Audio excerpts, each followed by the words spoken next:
Good morning, guys. Today is Monday, April 14.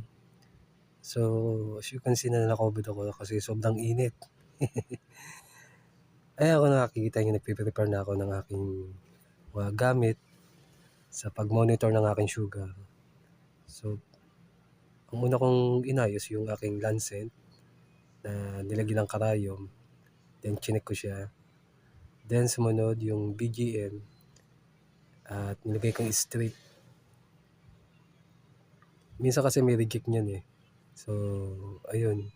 Chinek ko muna bago ko siya gamitin. So, yun, okay siya. So, ngayon, start na tayo. Ayan, bagong lahat, naglagay ako ng bulak na may alcohol, then pinahid ko sa aking daliri. So, ayan, the start. Ayan, nanguwi pa. Ayun, nagdugo agad. Kung mapapansin niyo, ayun, may dugo. Ayan, pinila natin. Then, sinaksak ulit yung strips sa BGM. And ayun, gumana. So, hintayin natin yung result ng aking sugar. Ayun, lumabas is 184.